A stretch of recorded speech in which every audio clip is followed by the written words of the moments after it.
ذوالقرنین کا سب سے پہلا سفر جو تھا وہ مغرب کی طرف تھا۔ ذوالقرنین نے سب سے پہلے اپنے پایہ تخت سے مغرب کی جانب سفر کا ارادہ کیا، چنانچہ انہوں نے سفر کا سامان کیا اور مکمل تیاری کر کے سفر پر روانہ ہوئے۔ اور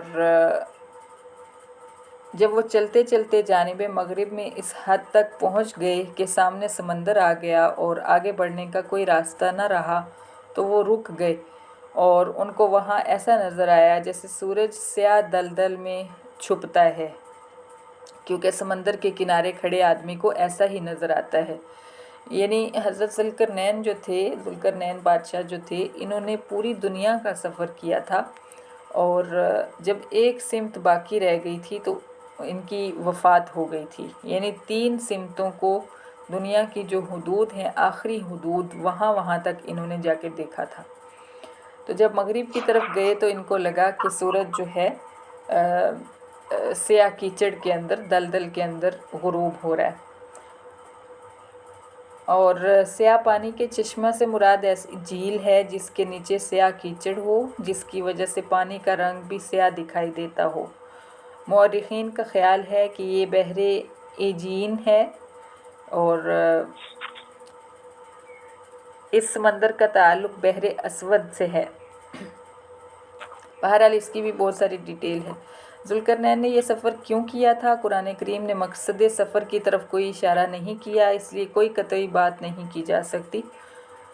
ممکن ہے کہ کشور کشائی اور ممالک کو فتح کرنے کے لیے کیا ہو، اور یہ بھی ممکن ہے کہ کسی بغاوت کو ختم کرنے کے لیے کیا ہو، اور ان کو وہاں ایک قوم ملی۔ ہم نے کہا، اے ذوالقرنین، یا تو آپ ان لوگوں کو سزا دیں یا ان کے ساتھ نرمی کا معاملہ کریں،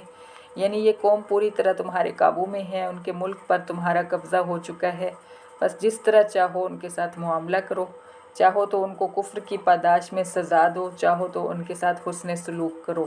اللہ تعالیٰ کا یہ فرمان ضروری نہیں کہ وحی یا الہام کے ذریعے یا کسی نبی کے واسطے سے ذوالقرنین کو پہنچا ہو، یہ ضمیر کی آواز بھی ہو سکتی ہے۔ اور ذوالقرنین کے دل میں یہ خیال پیدا ہوا کہ یہ ایک امتحان کی گھڑی ہے، یہ قوم میرے سامنے بے بس کھڑی ہے، میں چاہوں تو ان پر ظلم بھی کر سکتا ہوں اور چاہوں تو شرافت کا سلوک بھی کر سکتا ہوں۔ اس نازک موقع پر ذوالقرنین نے بہترین فیصلہ کیا، اور انہوں نے کہا، رہا وہ شخص جو ظلم اور کفر و شرک اختیار کرے گا تو ہم اس کو سزا دیں گے، پھر وہ اپنے رب کی طرف لوٹایا جائے گا، پس وہ اسے اور بھی سزا دیں گے، اور رہا وہ شخص جو ایمان لائے گا اور نیک کام کرے گا تو اس کو بدلے میں بھلائی ملے گی، اور ہم بھی اپنے برتاؤ میں اس سے آسانی کریں گے۔ یعنی ذوالقرنین نے فیصلہ کیا کہ اس قوم کو اسلام کی دعوت دی جائے، چنانچہ انہوں نے اعلان کیا کہ ہدایت کا راستہ واضح ہونے کے بعد بھی جو شخص کفر و شرک کو اپنائے گا ہم اس کو سزا دیں گے، اور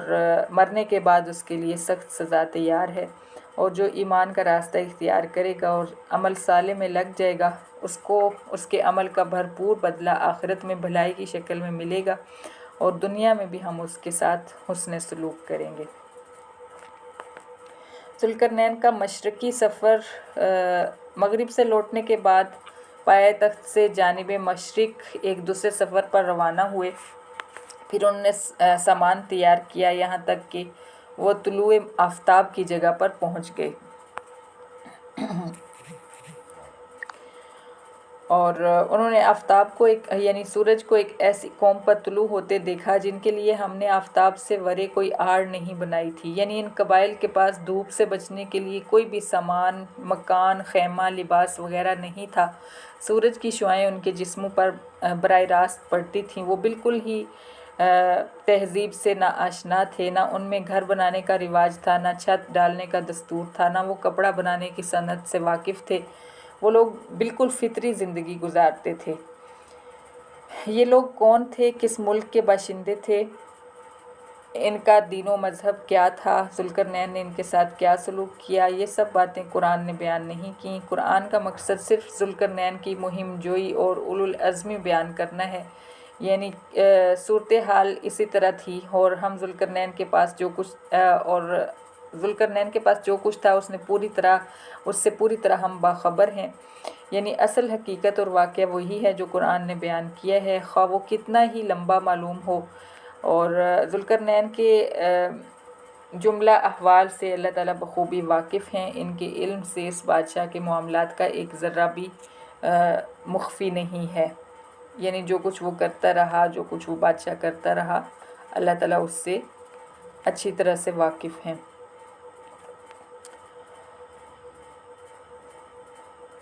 یہاں پہ تفسیر میں ایک چیز کلیئر کی گئی ہے کہ غروب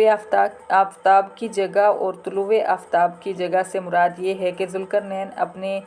مرکز حکومت سے اقصائے مغرب اور اقصائے مشرق تک پہنچے، یعنی جانب مغرب اس حد تک پہنچے کہ خشکی کا سلسلہ ختم ہو کر سمندر شروع ہو گیا، اور مشرق کی جانب وہ یہاں تک پہنچے کہ وہاں خانہ بدوش قبائل کے علاوہ کوئی شہری آبادی نہ تھی۔ آگے سلسلہ کو تھا جس کے پیچھے سے سورج نکلتا ہوا معلوم ہوتا تھا۔ یہ مطلب نہیں کہ وہ ساری دنیا کے حکمران ہو گئے تھے، اور کیونکہ تاریخی طور پر یہ بات کسی بھی بادشاہ کے لیے ثابت نہیں، حتیٰ کہ حضرت سلیمان علیہ السلام کے لیے بھی یہ بات ثابت نہیں، نہ سورج کا کوئی حقیقی مطلع اور حقیقی مغرب ہے۔ باقی اللہ تعالیٰ بہتر جانتے ہیں۔